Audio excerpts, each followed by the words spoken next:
The following is a production of DallasCowboys.com and the Dallas Cowboys Football Club. How about them Cowboys? Yeah! Go Cowboys! This is Talkin Cowboys. Streaming live from the Dallas Cowboys World Headquarters at the Star in Frisco. First down. Handoff, Elliott plowing to the goal line. Barry, sacked by Lawrence. Prescott keeps it, and he bangs it in for the touchdown. And now, your hosts, Isaiah Stanback, Patrick Walker, Rob Phillips, and Kyle Yeomans. Okay.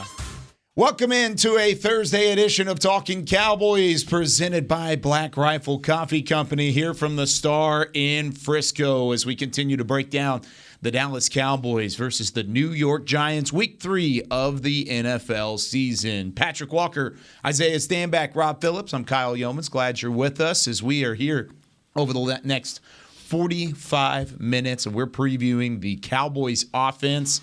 Can they get off the ground for really the second time, I guess? Maybe you could throw the first half against Cincy as getting off the ground. Fair enough. Second time this year, get off the ground. As we look at this Giants defense as well. Gentlemen, how are we doing?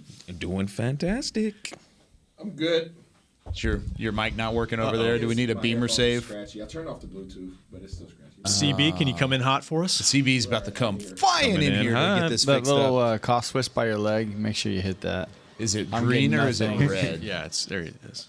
Hello. Yeah. That's it. Hello. Beam, the irony of our conversation. Irony.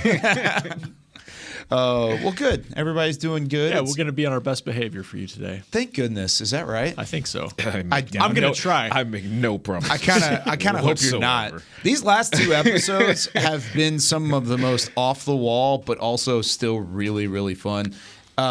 Should we tell the story about our talent coach, Jerry Madelon, chiming in to this whole situation? Absolutely. Yes, I was going to leave that up to you. Yeah, go for it. No, you do it. You want me to do it? So I'm sitting at story. home.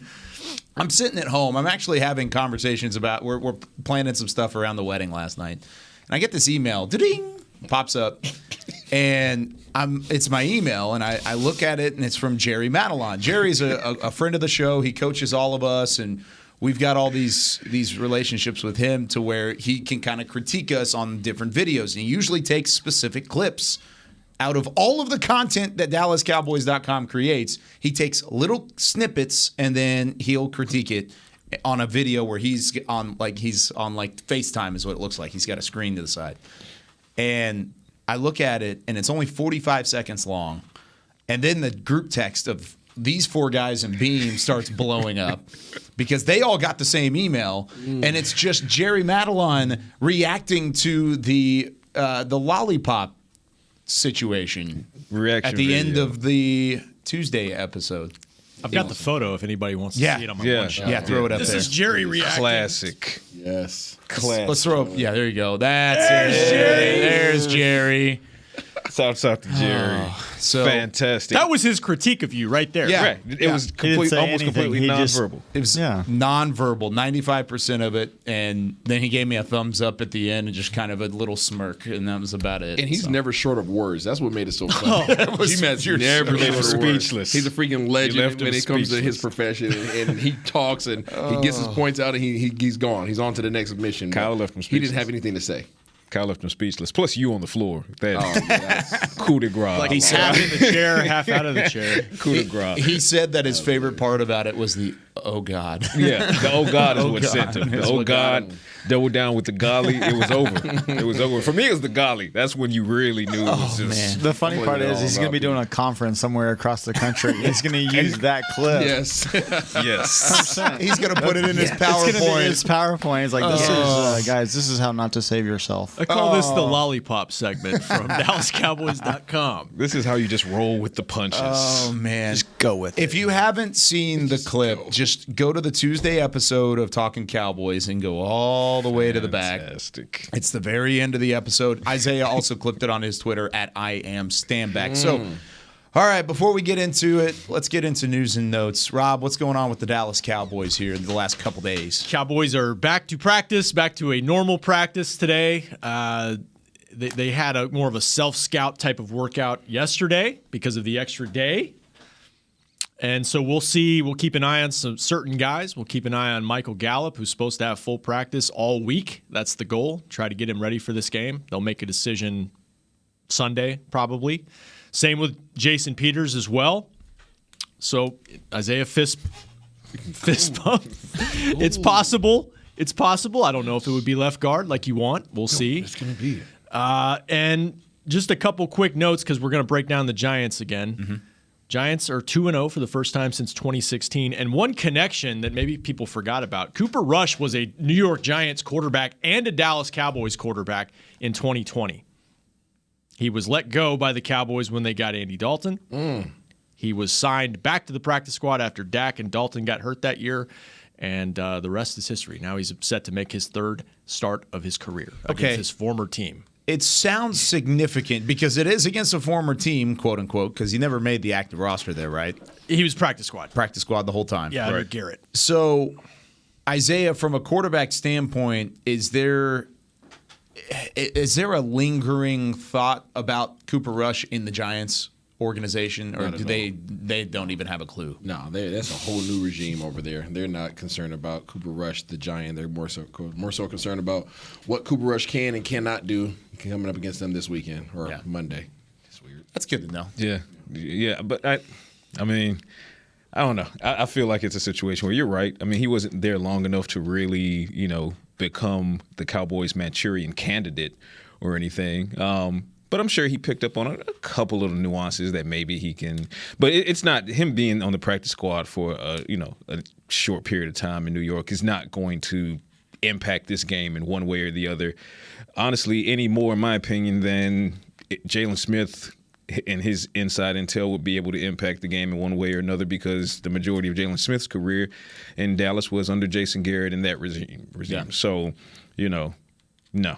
I mean, it's fun little story headlines, but when it's time to play ball, none of that's going to have an impact. That's good. That's good. It's more of who you know. It's just like in the business world. It's who you know. I mean, he got let go. He knows Jason Garrett. He got an opportunity with the Giants. Cowboys were in a jam in 2020, and they brought him back because of his experience in this offense. And here he is. Because of his experience, he's held on to this backup job for a long time. And he did something with it last week, and they need him to continue to do that. Revenge game for Cooper Rush. Yeah, maybe so. It's bulletin board material. Revenge game for Cooper Rush. Make it happen. I like it. Cooper Rush did what he needed to do last week to get you a win, to put your offense in an opportunity or with an opportunity to get the dub and put up 20 points in a 2017 win over Cincinnati. This week he may have some more weapons to work with, as there's a potential that Michael Gallup could be back in the fold, Rob, here. Mike McCarthy saying earlier in the week that he's expected to get a full workload. He's going to get a full set of snaps in practice. If you were to put it out there for Cowboys Nation, do you think Michael Gallup plays on Monday?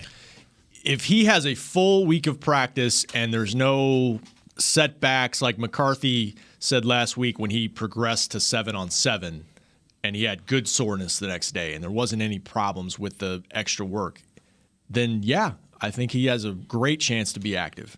But again, they want to see how it goes, because he's only had one padded practice since he's come back to practice. So that's always, to me, that's been the goal. Can he go through a full week of normal practice and feel good, and then they'll talk about it? I'm right there with Rob.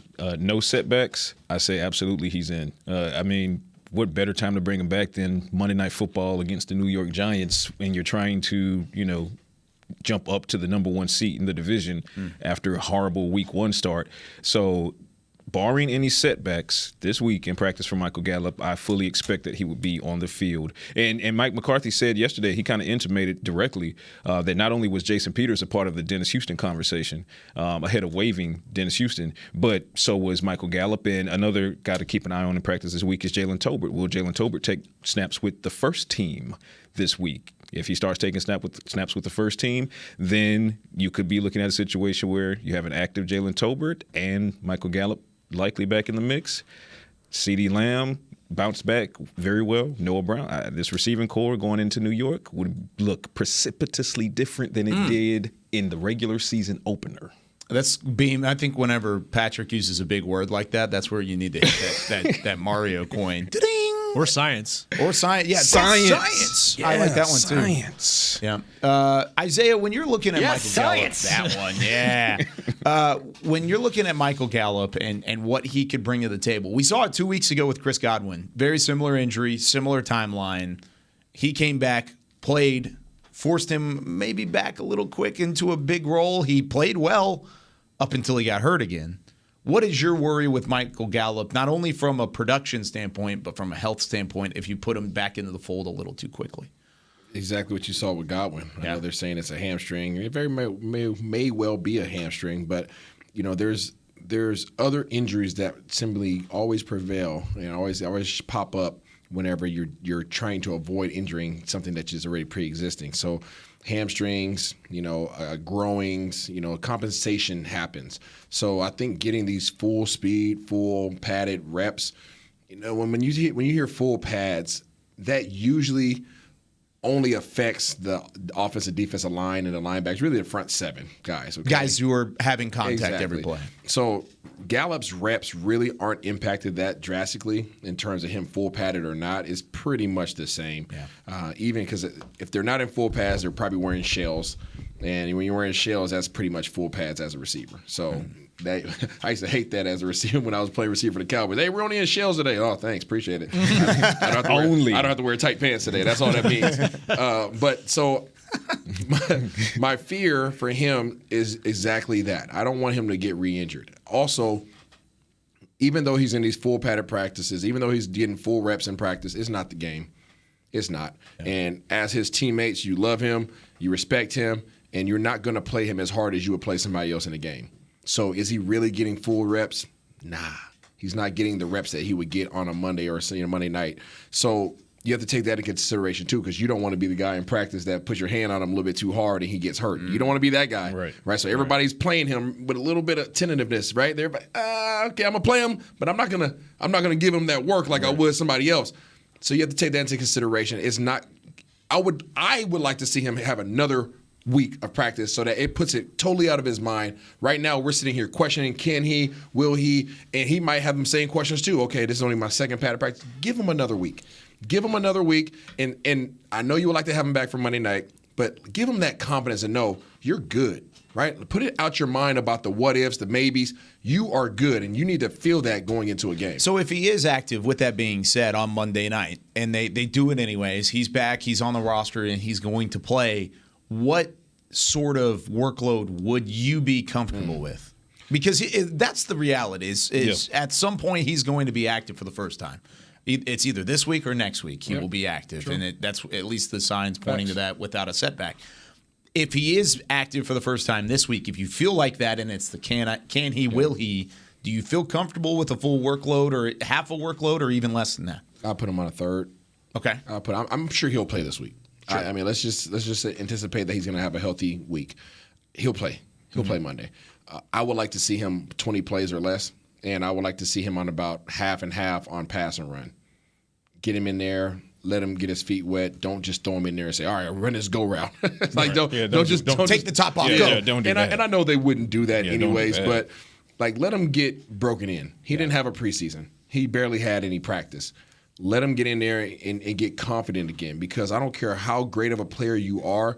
We've seen it with Odell Beckham. He came back off the knee and absolutely started balling, but guess what? He still had to work up to it, right? So you're human. You need to build confidence. You need to have confidence in something that is a major injury, to put it out of your mind and say, hey, I got hit, right? I was able to cut. I was able to accelerate. Now going into the next game, all right, I'm good. I agree with Isaiah on the 33% on the third. I would actually be even more comfortable probably dialing it down a bit to maybe 25 to 30%. I think pitch count is going to be huge in helping him acclimate. I do agree with Kyle's point in that you're going to have to put him out there eventually, right? This is the reacclimation process. Yeah. He has to get out there. He has to get the game reps. He has to see the game speed again. He has to be touched up by opposing defensive backs. That's how you get those reps Isaiah was just talking about. Right, that's how you get those reps. And then they'll be more impactful because they're in the game and not against guys who don't want to be the guy that re-injures him. And now if you're that guy, you're looking for a new team next week. Right. So I think I'm completely comfortable with a third. I probably dial it down just a little bit because keep in mind the fact that he's on the field to a large degree, also makes him a decoy as well because he has to be accounted for. This is a former 1,000-yard receiver that can take the top off of a defense that does play violent football. If you're the Giants, you don't know if this is the particular play that he has to go route on. You don't know if this is the particular play that he's simply the decoy for CeeDee Lamb and Noah Brown, and then we'll see if Tolbert is active and maybe Jalen Tolbert as well.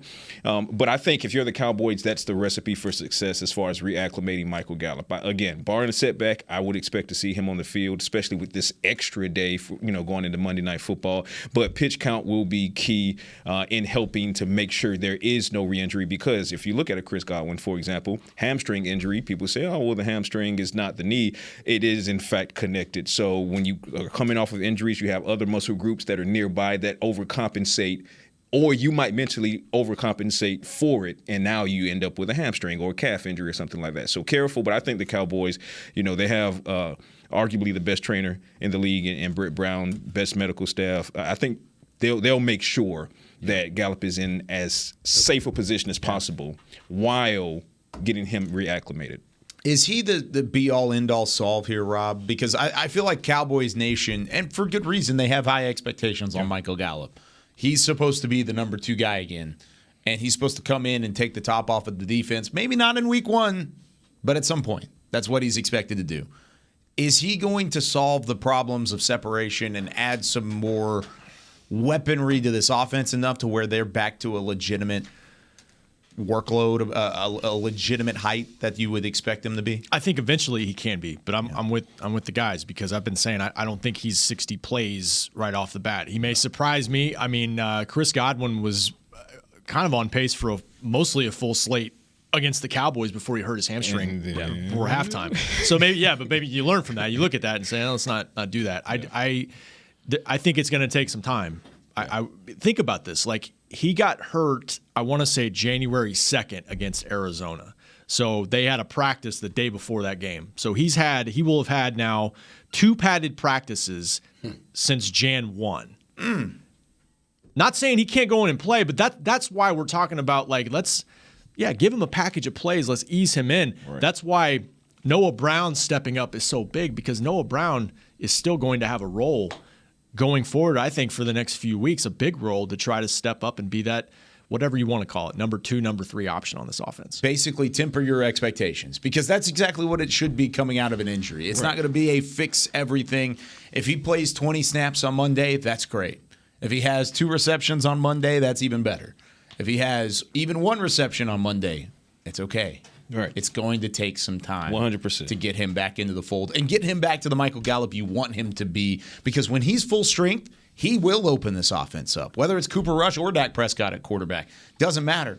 It's going to happen at some point. Now, when we come back here on Talkin Cowboys, I want to hit the offensive line. We saw some improvement from Tyler Smith and Matt Farniok in week 2 as opposed to week 1, but is it still enough for the Cowboys against the Giants front 7 when we come back with more Talkin Cowboys? When you build, you start with the foundation. And home ownership is a foundation of a stable future. The Bank of America Community Home Ownership Commitment has helped over 34,000 people lay the groundwork so far, with up to $10,000 towards your down payment or 3% of the purchase price, whichever is less. The satisfaction of owning your own place can become a reality. Visit bankofamerica.com/homeowner to learn more. What would you like the power to do? Bank of America N.A. Equal Housing Lender. Credit and collateral is subject to approval. Restrictions apply. This is not a commitment to lend. Lil Sweet! Did you get to work on time? Yeah, but I just realized it's Sunday. Lil Sweet says head on home. Dr. Pepper's on its way. So sweet, unique. Baby, there's nothing better. I bet you've probably done something that deserves a Dr. Pepper. Did you invest your nest egg in an NFT? Yeah, and I don't even know what that is. It's a non-fungible token. Everyone's done something that deserves a Dr. Pepper. Todd thought it would be secure to jog in the cheetah savanna. Todd believed the big cat repellent he bought online was reliable. And now, Todd is trying to be faster than this cheetah that can run 80 miles per hour. But the good news is, Todd has AT&T 5G that is fast, reliable, and secure. And he learned the best thing to do is stop running and toss her the backpack with the beef stew. AT&T 5G. Fast, reliable, secure. It's not complicated. 5G requires compatible plan and device. 5G may not be available in your area. See att.com/5G for you for details. Are you ready to take coffee off your grocery list forever? Black Rifle Coffee Club is here to help. As a coffee club member, you'll get your favorite coffees roasted, packaged, and shipped to your door free of charge on your preferred schedule. Set it, forget it, and never run low on coffee again. Members also get exclusive deals on coffee, products, and discounts from partner brands. Ease your mind and let Black Rifle worry about your coffee supply. Go to blackriflecoffee.com to join the coffee club today. Back to Talkin Cowboys. Join former NFL players for our first game day minicamp presented by Invisalign. Drop the kids off at Ford Center on October 2nd from 11:30 to 3:30 while you watch the Dallas Cowboys and the Washington Commanders game from your favorite restaurant in the Star District. To register for your football camp, visit dallascowboys.com/academy. That's coming up on October 2nd. I actually peeked out there yesterday for the Sounds of the Star. Pretty cool little setup out there. Yeah. I had my cowboy boots on. I had the hat. And I just kind of just hung out there for a little bit. I didn't actually have the cowboy boots. When did you make a wardrobe change? Yeah, you were wearing a T-shirt yesterday. Yeah, I was a polo, but yeah. Okay. But yeah, I think the game day minicamp, that sounds like a lot of fun. Isaiah, are you doing anything with that? Nope. No? Nope. Nobody's Oh, it's a game day. You're going to be here. Yeah. I'll be here with some guy named Kyle. Yeah, we're doing a pregame Work to be show or done. something. Yeah, so unfortunate. If you guys haven't, matter of fact, here we're gonna use it. If y'all are not tuning in to the pregame show, y'all need to tune in an hour before every game. We're here at DallasCowboys.com, and we turn up. Tell the people. Myself, KY, Barry Church, Nate Newton. Why are you staring at me? You know what I'm saying? We right. Did you watch the pregame show this week, Pat? Rob and I are kind of doing some things. We're pre-gaming in the press box. Yeah. He, ladies and gentlemen, he's talking to you. Yeah, hey, y'all have not been tuning in. Y'all need to tune in. Pop it on the website, go on YouTube, whatever it is. Y'all need to tune in. We giving y'all all the insight. We're trying to give y'all a little bit of foresight. Okay, Miss Cleo, call me now. It's funny. No, she's like, we're pre-gaming in the press box. It makes me sound like, oh, what kind of pre-gaming you guys are doing? What's in that cup again? I got my red solo cup. What's up? Double cup. What's in the cup? Double Rob? cup. I agree. I mean, tune in pregame live. It really is a cool show. We've done it up big the last couple of years. This is our third year together doing that show. Best show on TV, and it's up there. I would put it up there next to any other I would too. show. I Bring it on. would. If y'all want to go head to head, where one shot? Hey, Sunday NFL on Fox. Okay, FS1, right? ESPN. All y'all want to take us on NFL Network? Come see about your boy. He said what he said. He said what he said. He didn't stutter. Watch this. Did he stutter? Oh, okay. Yeah. That's what Aaron Judge has been doing the last year. Watch this. Yeah, he did say that. Half a Billy. Did he hit 61 last night or no? No, they walked him. He's at 60. Half a He Billy's hit a coming. walk-off? No, they walked him. Oh, they walked him. Half a Billy. But the Braves are still your World Series champs until further notice. So Yeah, let's not lose sight Seattle of that. Mariners, baby. Let's freaking go. Let's go, Mets. Let's freaking Mariners. Let's go. But who's the reigning World Series? about Oh, you better care. Talking about past tense? Running it back past tense. It's until further notice. You know how this works. You know how this works. You know what? If you want it, come get it. It's 4 to 8. Okay, this is a football show. We will talk about baseball at some point along the way. You know what state in the U.S. does not have a Major League Baseball team? Oklahoma. Oklahoma has a college football team that was in Tulsa. That Tulsa rookie is now the left tackle for the Dallas Cowboys. I'm stretching this out. That's as hard as I can. That's a segue. That deserves a big lollipop sticker. Oh. All right. So Yes, Tyler science. Smith. That is science, Kyle. Science. Tyler Smith, game 2 was much better than game 1. Thanks. Left tackle looks like it's a more comfortable position for him than left guard. We've talked about this a couple times with Isaiah and Jason Peters. I don't want to mention Peters here just yet because we don't know what his status is. We can't talk about it again for the second straight day when we don't really know what's going on with Peters. We can maybe talk about it tomorrow if we learn more today. However, are they doing enough with Matt Farniok and Tyler Biadasz? What has been your thought process around the offensive line to this point? I think they're surviving. Okay. That's what I feel like. I feel like they're surviving. Coach Philbin is doing a good job of putting guys in there to exist, and that's all he can do right now until reinforcements come. And I know we can't talk about Peters, but Peters is the reinforcement. You're blessed to have somebody that you drafted in the first round in Tyler Smith and be able to bump him out to his natural position. That is a blessing. Right, you didn't plan on doing it that early, but guess what? There he is. Now you have somebody. Your starter at the left guard position got hurt. That sucks. Mm-hmm. So now you're in a position where your backup. Your backup had to go to left tackle, and now your third string is in there fighting for his life, like you would expect any third stringer to do on the front line. That's the situation that the Dallas Cowboys are in. Help is on the way. But we can't talk about that. Well, I mean, and one of the main reasons we can't talk about it yet is because we don't know about it yet. So we'll see as these next couple practices go along. But, drawing that glowing red circle around Tyler Smith, not only does he look more comfortable at left tackle, his ascension, he improved so much over week 1, which was already a very good week for him. Yeah. It should begin scaring opposing teams that you can't treat this guy like a rookie. Like, you have to walk in and assume that he's one of the best left tackles in the league, and we're not saying he's quite there yet, but you have to start giving him that respect because he's really pushing guys around. And some of these edge rushers, interior guys as well. We saw what he did with Vita Vea, right? Mm-hmm. Completely stood Vita Vea up, and it looked like they were having a conversation about curly fries. Vea's trying to get to Dak Prescott in week 1, and Tyler Smith was like, I didn't approve such an action. So I love where Tyler Smith is going, which is one of the main reasons that I say, and I know that Isaiah and you guys are with me on this, do not slide him back inside at left guard. Continue to let him develop and improve at the left tackle, and then you figure out the left guard however you need to figure it out. Jason Peters, et cetera, et cetera. But I think what potentially might work in the favor of, whether you deem it a surviving situation right now for them or not, Leonard Williams, he's dealing with an MCL issue. He's day-to-day. Is he going to be able to go on Monday night? Is he not? He's second most on the team, and the Giants right now in sacks, 6.5, behind only Azeez Ojulari. If he's not able to go, or if he's hobbled on Monday, that's only going to help the Cowboys' offensive line as well.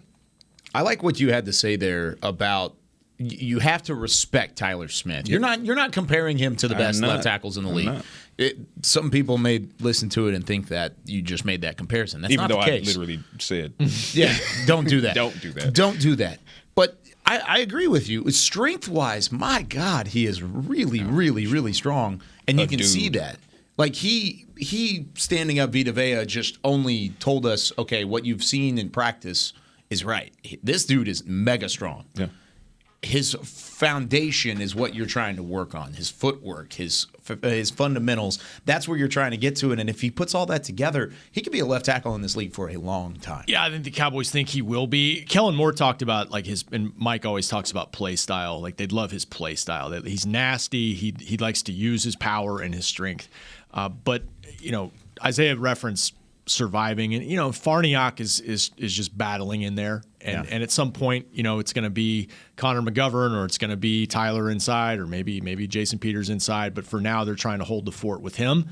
And Mike thought he was better week 2 than week 1 at left guard, and he had a tough challenge against DJ Reader inside. Yeah. I mean, that you go back and watch that, there were some tough plays, and you mentioned Leonard Williams maybe not being available for this game, but Dexter Lawrence will be, and a big, massive nose tackle inside that's going to make things difficult on the interior of the Cowboys line. That's something to watch too. And one thing Mike referenced was some of the post-snap movement, some of the stunts and things they're doing to try to throw off the young left side of the line. Tyler, Farniok, that's going to continue until they show they can handle it on a consistent basis. So look, and especially with Wink, the DC for the Giants, he throws all kinds of funky stuff in the front seven and front line. Mr. Martindale. Yeah, I mean, he's great at it. He's known for it, and scheme-wise, they're doing some cool stuff. Is that what you're looking at, Isaiah, when you watch the film? Yeah, not a whole lot of it, though. Surprisingly. So far? For so far. Yeah, I know now what he's capable of. What he's maybe capable a little of different this week. It's totally different, right? But in terms of what they put on film, it's been very simplified. Like, I feel like offensively and defensively, they are just coming out and just, hey, this is what we're running. Like, just don't make any mistakes. Everybody needs to know their assignments. I really think they're just trying to get off to a really good start, and they're doing it by just slow rolling their system offensively and defensively. I don't think that they're trying to do anything exceptional, nothing crazy. They're not trying to confuse their players.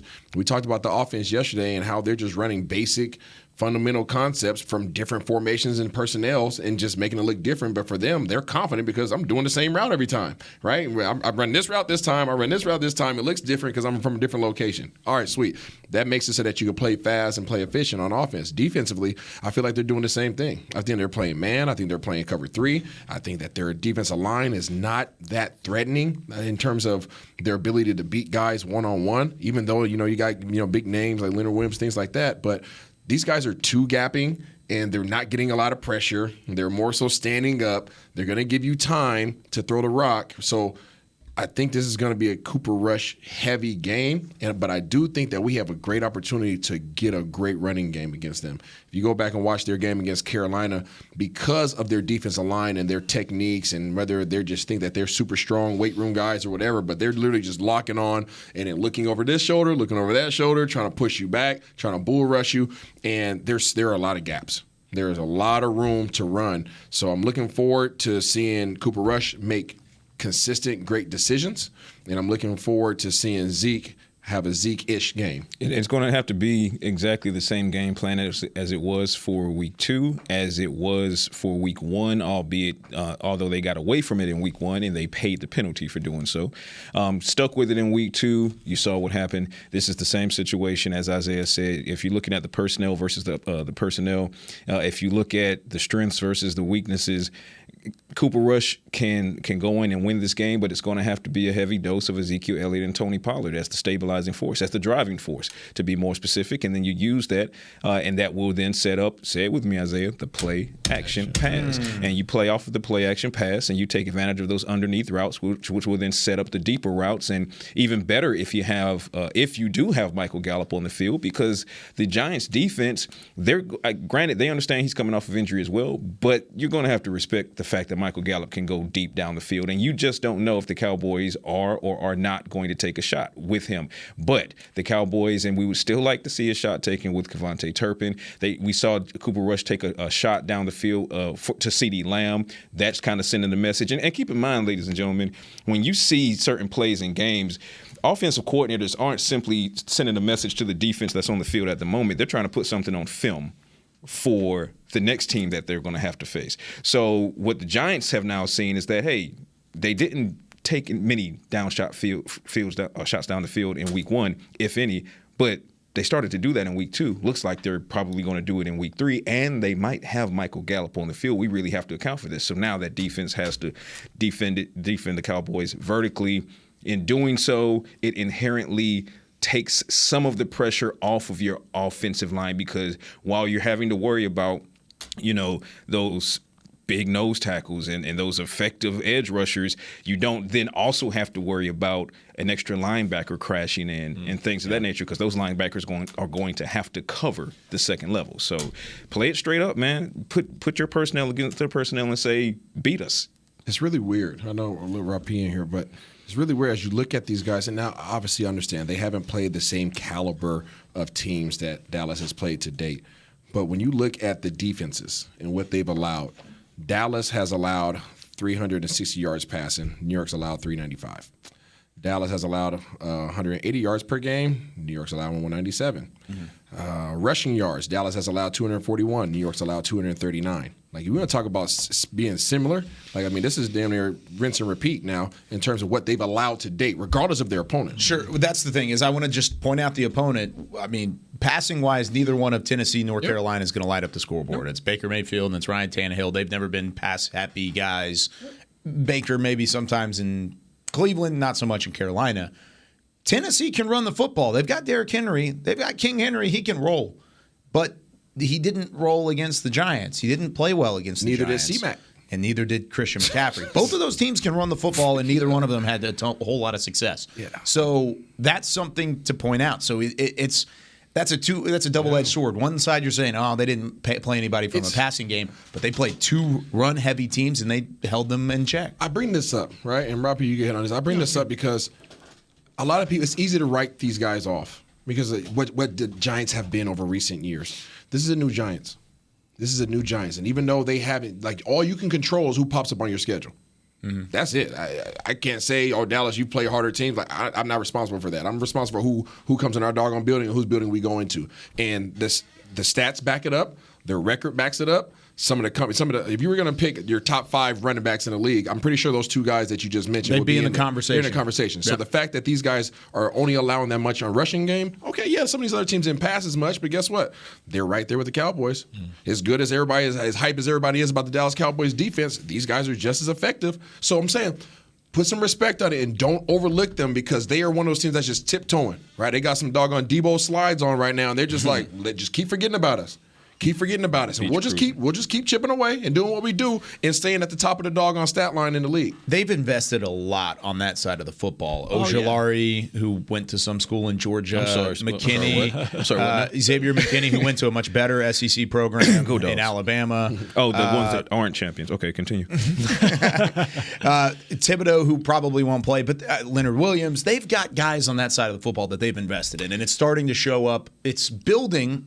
But that's the point, is hopefully you catch them a little early. Adoree Jackson's a former first-round pick who is basically taking away teams' top receivers right now. Mm-hmm. And CeeDee Lamb's probably going to see a lot of him. So, yeah, they've got talent. I think, I was reading something about – and PFF, again, PFF is kind of – it's what you want to make a PFF. But the undefeated teams, rankings-wise, they're at the bottom of the teams that are 2-0 right now. Mm-hmm. But and they don't have personnel that just, like – it's not Tampa where you're just like, oh my, look, they got Pro Bowlers and Pro Bowlers, but they have guys who can get the job done, and they have a coaching staff that can. Isaiah referenced scheme. They got guys who he did a hell of a job in Buffalo. Obviously, look at what Buffalo's doing this year. And Wink Martindale has been in Baltimore doing things really well for years. They've been scheme sound so far, and some of it's because they're a new team, and it's that unscouted stuff that Mike McCarthy's talking about. But they don't beat themselves so far, and they seem comfortable winning rock fights if it needs to be a rock fight. And this might be one of those where, I said it yesterday, I think it 1st to 20. Might see it for a 3rd straight game this season. Whoever gets to 20 might win this thing. Agreed. And here's what I want to stress. No one on this panel is, and I know Isaiah is not talking to us in this regard, no one on this panel is overlooking the New York Giants. They are, at least on paper and, hey, over the first 2 games, an improved New York Giants team over years past. And it's also an NFC East rival. Yeah. These games tend to go down to the wire. These games can become back alley brawls. But I want to kind of harken back to a point you made, Kyle. I love that you brought up Derrick Henry versus the Giants' run defense. Let's touch base on that really quickly. Can we do it on the other side of the break? Yeah, we absolutely can. Because we're getting kind of up on the – okay, when we come back, we'll hit on that. I've got a stat for Matt Farniok that isn't necessarily the greatest stat in the world for the second-year player out of Nebraska. And I want to talk about what the Cowboys can do from a ground game standpoint to get against the Giants when we come back after this. Todd thought it would be secure to jog in the cheetah savanna. Todd believed the big cat repellent he bought online was reliable. And now, Todd is trying to be faster than this cheetah that can run 80 miles per hour. But the good news is, Todd has AT&T 5G that is fast, reliable, and secure. And he learned the best thing to do is stop running and toss her the backpack with the beef stew. AT&T 5G. Fast, reliable, secure. It's not complicated. 5G requires compatible plan and device. 5G may not be available in your area. See att.com/5G for you for details. Black Rifle Coffee Company serves premium coffee to people who love America. When you drink Black Rifle coffee, you are directly supporting veterans, law enforcement, and first responders in your community. Black Rifle's expert roasters love coffee almost as much as Texas loves football, so it makes sense that America's Coffee partnered with America's team. Go online at blackriflecoffee.com and fuel up with the official coffee of the Dallas Cowboys. That's blackriflecoffee.com to fuel up today. When you build, you start with the foundation. And home ownership is a foundation of a stable future.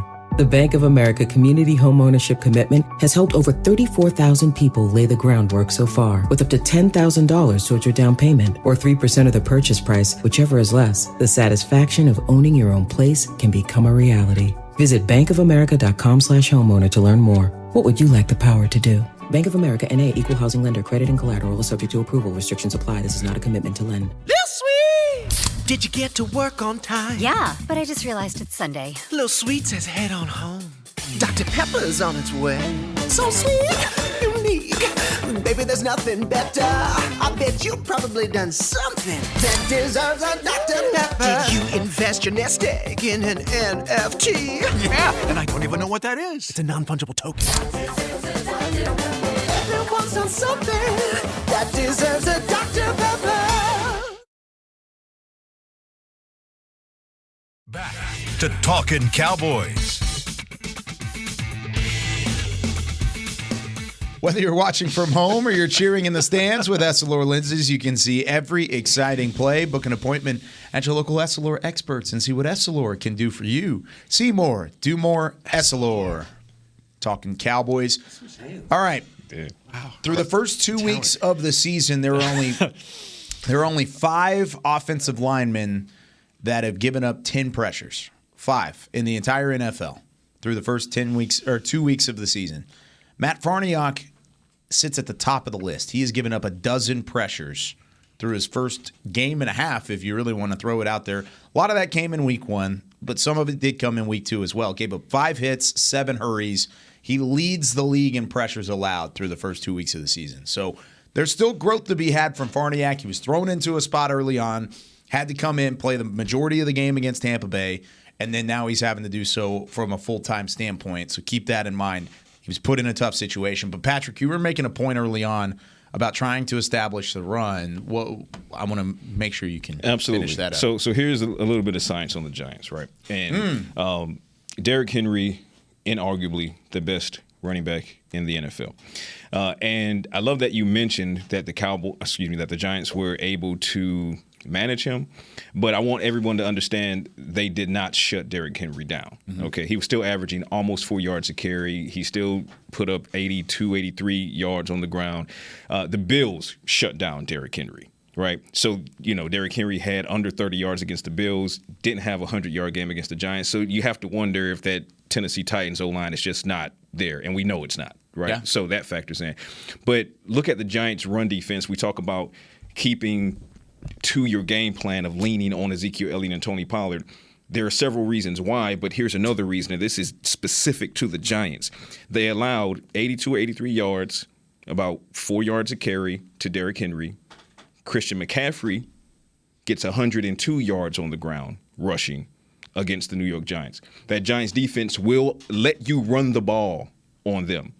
That is the science of how to attack the New York Giants on Monday night. Yes, you will absolutely love it if Michael Gallup is back on the field. You love it that Noah Brown is probably going to be an impact player again. CeeDee Lamb is there. We'll see if Jalen Tolbert can come in and make any type of an instant impact, even if it's just 1 or 2 catches and one of those catches moves the chains, whatever the case may be. But the train has to go through Ezekiel Elliott and Tony Pollard. Derrick Henry showed you that. And in that game, Derrick Henry ran for only about 82 yards, and the Giants only won by 1 point. Right? So this is the type of situation. Christian McCaffrey goes for 102. The Giants were trailing in that game, had to kind of claw back, and then barely won that game as well. Running the ball against them will yield production. It will also keep the game close. Yeah. And then as the game is close, then you look to Cooper Rush and you say, hey, that 5% that you gave me last week against the Cincinnati Bengals, can you give me that 5% again? And if Cooper Rush can, you win this game. You win this game. And it might be 1st to 20 or 1st to 21. Doesn't matter. Ugly win, pretty win. Just win, baby. That's okay. If you don't have your starting quarterback, that's how you should expect to win games. Yeah. Seriously. I mean, that's fine. It doesn't have to be pretty. Is that how they do it, though, is run the football, Rob? Yeah, Back to after it? your stats is maybe run behind Zach Martin. Well, that's always my formula. Okay, I will say his now grade, you can go behind Tyler now. PFF, Yeah, I'm just kidding. PFF grade for Matt Farniok has been it's like 20 points higher for him as a run blocker than he is as a pass blocker. I will say he had some good plays, and there was one play he and Tyler are pulling across the formation to the right side and freeing up Tony Pollard. It worked out. It was a heck of a play. Yeah, and I will say that's partly because his PFF grade for Matt Farniok is 22 for being a pass blocker, 22 out of 100. And then he's 44, I think, as a run blocker. So it's not very high on either spectrum. But also, once again, PFF, take it with what you can. Anything to add there, Isaiah? Not at all, man. Not at all. Run the football. Run the ball. You're on record. We'll be on. You'll see it on Film Room. We'll hit on that. There's opportunities there. Run the ball. Isaiah's all about these other plugs today. When's that dropping? Tomorrow. Tomorrow? Yeah. Tomorrow? Yeah, it'll drop tomorrow. Okay, final. This is a little Kyle science. Okay. A little Kyle science. Okay, let's for do you. it. To wrap up the show today. Let's do it. Ezekiel Elliott has now gone 14 straight games since his last 100-yard rushing performance. That's the longest drought of his career, but his last triple-digit came on the ground against the who? The New York Giants. In Week 5 of last season, he carried the ball 21 times for 110 yards and a touchdown. Since then, his best performances was 87 yards in the regular season finale and 69 yards against New England in Week 6. Both of those were big-time wins. Yep. Run the football with Ezekiel Elliott. Let him just continue to physical his way against this Giants defense, and maybe things will work out for the better. All right. What? Run it Tony Pollard, too. Yeah, I like that one, too. A little change up. How many all-purpose yards did he have last week? A lot. Oh, and careful here, because though we don't know what's going to happen with Dalton Schultz just yet, and the Cowboys don't have the giant killer in Blake Jarwin anymore, you do have a playmaking tight end in Peyton Hendershot that might get a healthy number of snaps. Jake Ferguson can make a play here and there. So those two might be a situation where the Giants, because they don't really have any film on them, they don't really know how to scheme against them, don't discount one or both of them making a big play down the field to impact this game. That's science. That is science. That is the science. Cue it That's up, it Chris. for here on Talkin Cowboys. Special thanks to our friends over at Black Rifle Coffee Company, keeping us going every single morning. We'll be back tomorrow. Say it with your chest Friday. Get in your 100 push-ups, gentlemen. You got to get 100 push-ups in before we get going tomorrow. Already did that. Oh, you got to do it again. All right. Chris Bean, Rob Phillips, Isaiah Stanbad, Patrick Walker. I'm Kyle Yeomans. We'll see you tomorrow on Talkin Cowboys. This has been a production of DallasCowboys.com and the Dallas Cowboys Football Club. How about this, Cowboys? Yeah!